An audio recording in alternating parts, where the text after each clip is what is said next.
Okay, the third, I think, is Cisco AI Readiness Index. I think there were sort of three main findings, which you might want to sort of comment on a little bit, but I think perhaps no surprise, everyone's talking about AI, so AI adoption matters. Agentic AI is on the rise, which I guess is a slightly new development. And I think the third one was around sort of still significant barriers to AI adoption are still there. Yeah, just your sort of thoughts about those to start with. Yeah, I think it's really interesting, and if you look at what the study showed, we ended up with actually a very sort of steady set of numbers in terms of those organisations that are really well set for adopting AI. We've seen a bit of an expansion in the sort of the chase group, if you like, which is the those ones who are starting to think a little bit more seriously about it. I think that there's some interesting trends if you look at the sort of the customer base that we work across. A lot of organizations are still trying to figure out what those use cases are really going to be. And I think that that's one of the big barriers to adoption. If you look at the way those pace setters, which is that little top tier of group of companies that are well ahead of the curve, if you like, they've got a really good understanding of what those use cases are going to be, how they're going to add value to their business.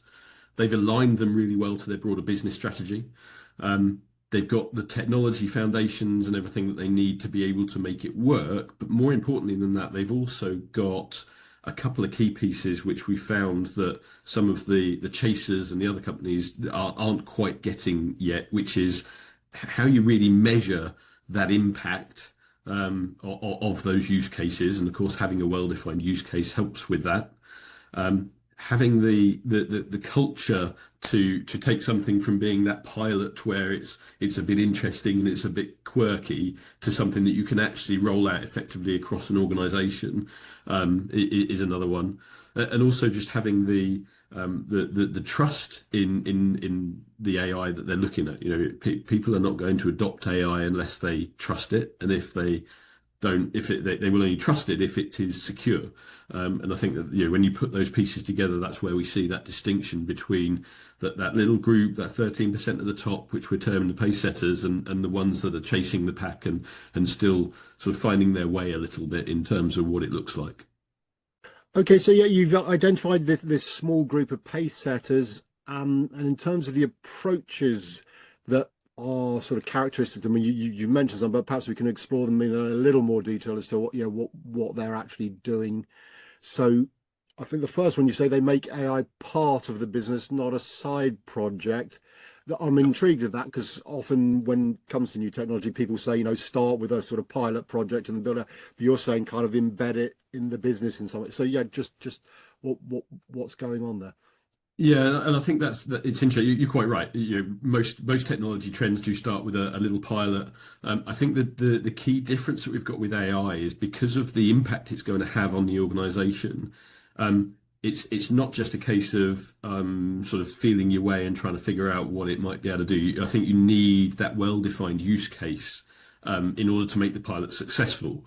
And the key thing that these pace setters are doing is they're figuring out what those use cases need to be in very clear alignment to where their business is going, what the business strategy looks like.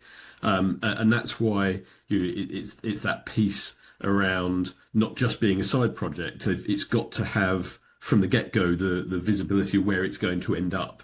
I think much more significantly than some other technology trends that we've seen in the past couple of decades. It is quite different when it comes to AI because of the potential impact in terms of how it's going to affect the business. Okay, and then one of the other things is they build infrastructure that's ready to grow. So I'm guessing that's all about scalability, etc. But yeah, tell us a bit more about what they're getting up to. Yeah, and this is the key thing, and this is where Cisco is talking to a lot of our customers. The thing about AI is it takes significant technology to underpin it and make it, enable it and really enable those customers to reap the benefits of it. So whether that be things like GPUs, whether it be the network, whether it be storage, whether it be access to data, the infrastructure that hosts these platforms is absolutely critical to their success.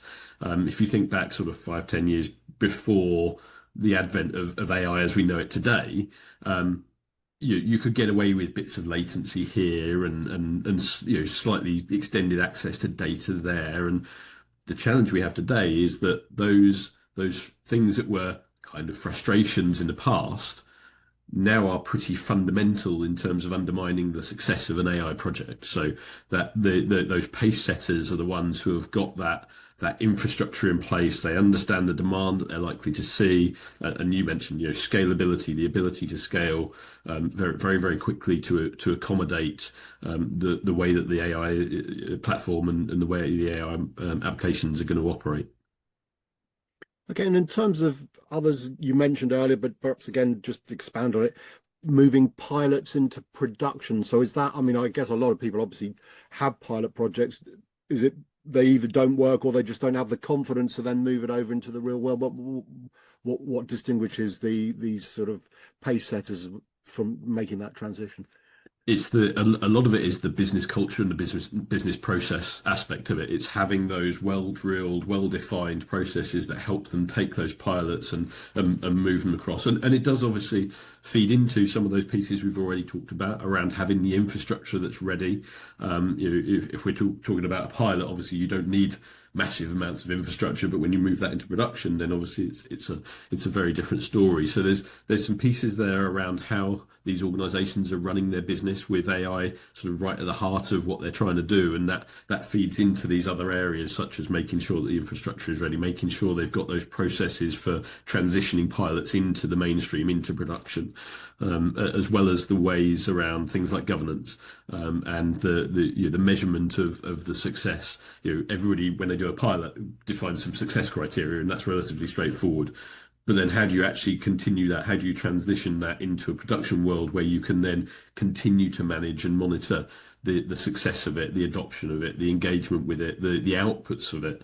Are they actually, when they're in that broader production world, are they actually delivering the outcomes that you thought? And one of the things that does set those pace setters out is that they identify when things aren't working very quickly, and they make the changes to make sure they catch up. And of course, in order to do that, you have to be able to measure it and monitor it properly.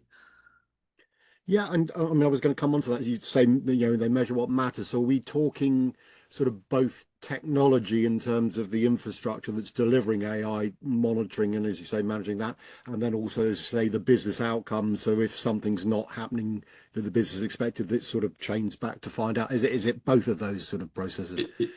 Yeah, it absolutely is. You've got to have both pieces, and the specific metrics, are going to vary, particularly from the sort of the business side. It's going to vary depending on what the use case is, what the customer is trying to, or the organisation is trying to get from it. We see a variety of use cases, whether it be improving customer engagement, customer satisfaction for the organisation, whether it be internal productivity improvements, whether it might be the introduction of a new service line or a service capability. There's lots of different use cases, and the metrics from that side will vary depending on what those use cases are. From the infrastructure and the technology side, they are the more traditional metrics that you would expect to see. But the demands that are put on the infrastructure by AI is quite significantly more than normal. So you need a well-defined observability capability. You need to be able to understand what's going on within those environments and respond quickly to it. Okay, and then finally, I guess if we can't have an IT conversation without AI, which obviously we're talking a lot about anyway, but I guess cybersecurity is the other sort of big topic. And you're saying that they turn security into strength. So I'd be intrigued to understand how that comes about or what it means. Yeah, security has been around for a long time, obviously, and we've waxed lyrical in the IT world for a long time about the need to build security in by default as opposed to bolting it on afterwards. And that's the key piece that these pace setters are doing much better. Because of the way AI operates, because of the way it adapts, because of the pace at which it changes, it just doesn't work trying to bolt security onto it afterwards as an afterthought or as a side piece. So these organisations that are really succeeding well are the ones who have got that use case well defined. They understand how the security feeds into that trust cycle, and they've built it in right from the get-go, right from the ground up. And that can be all sorts of things, right? There's without making this a really technical conversation, it can be things like guardrails. It can be things like making sure that the model responds in the way, or the application responds in a way that it is expected to when it's delivered a prompt. It can be things like making sure that the data that these models are using and the applications are using is secure, and that it's not had malicious stuff injected into it. There's a variety of different ways that organizations are feeding security into it, but the ones who are getting it right are the ones that are doing it from the get-go and baking it in from right from the start. Yeah, that's important because I had a conversation earlier today with someone who I think vibe coding's like the word of the year in I think the Oxford Dictionary or something. Chose it, and he was giving that as an example where if you don't know what you're doing, you potentially opening up access for folks to put malicious content in there. So um, I, AI obviously is very attractive, but it's also opening up a whole new sort of can of security worms. Is that right? Yeah, absolutely. And of course, it changes in potentially unpredictable ways as well because of the way the models work. And it also changes very, very quickly. One of the significant things that we've seen is the pace of change within the threat landscape has significantly increased because unfortunately it's not just good, well-meaning organizations that are able to use AI. Malicious actors can use it as well, and we've seen an impact from that perspective as well. Okay, and I guess the payoff for the pace setters, in the report is that when it comes to profitability, productivity, innovations, they're sort of way above the vast majority of organizations, so they're getting some significant business advantages from their approach. Yeah, absolutely. If you look at the sort of use cases that they're talking about, we're seeing these pace setters get quite significant in terms of in increased revenues, increased profitabilities, new revenue streams in some cases that they're able to unlock. Things like the boost in that they can get from internal productivity as well. That's quite significant. The other key one, and Cisco is a great example of this as well, right? We've done this ourselves in-house, is we've improved the engagement of our customers with our support organizations by enabling them to engage with AI and AI agents, and it delivers them much quicker resolution for some of their cases. And it's not a case of getting rid of lower level analysts or anything. What it's a case of is actually freeing up some of those people to really focus on the things that they're better at. There are things which AI does very, very well, and there are things that humans do very well. And if we can utilize AI to make sure that we're able to focus those resources in the right way, then we can lead to better customer outcomes across the board as well. So it depends quite a lot on the particular use case that customers are looking at implementing. But yeah, those pace setters very, very, very clearly. If you look at the report and some of the numbers, they are significantly ahead across most of the metrics versus those that are still chasing the pack. And I'm guessing as well that they've moved on from, I know ChatGPT was probably the first big sort of excitement around AI, but now this agentic AI it seems to be becoming more and more important. But I think for many organizations, the report points out that they maybe don't have the necessary infrastructure in place, which leads us on, I guess, to this sort of idea of infrastructure debt. Just a lot of organizations have been making do, as you said earlier, a couple of seconds latency here or there. Most of their users won't, know any difference. So just how did the report sort of uncover just how problematic that is for many organizations, or I guess there's a range of it, but are there some people that have a real problem in terms of their infrastructure and how it needs to be improved for AI? Yeah, I think there's quite a number of organisations where it's where that AI infrastructure debt is gonna be a problem that's sort of bubbling away under the surface and will rear its head when agentic arrives for that particular organisation. The challenge that we have with agentic is that if you look at the chatbot era, the chat GPT style, it's quite peaks and trophy, right? It's quite sporadic. You get a question asked, and there'll be an inferencing demand on the infrastructure and a bit of a spike, and then it drops back down again. The difference with agentic is it goes up and it just stays up. You don't get that fall back down, and so it's a really significantly different sort of demand level that it's putting on the infrastructure. So whether that be the network, the compute, the data access, the storage, it's all of these component parts. But they've all got to be able to deal with the increased and consistent demand that they're going to see from agentic, and that's where this AI tech debt really starts to come into its own, because it's all of the little things. It's not any one big thing. It's all the little things. It's the delayed upgrade to software. It's the delayed upgrade of the network kit where it's still in support and therefore it'll be fine. All of those things. If you don't have that look to where you're going to go with AI, then those things start to pile up. And then we end up in a scenario where what you've got is an infrastructure. You might have a well-defined use case, and you might understand what you want to do with it. It might be well aligned to your business, but if you haven't got the infrastructure that's actually able to support it, then it's going to become a real problem for organizations. And one of the conversations that we're having with customers at the moment is when they're coming up to those sort of natural refresh points is, that's fine. So that's what your infrastructure's been doing today, but what do you need it to do in 2 years or 3 years' time?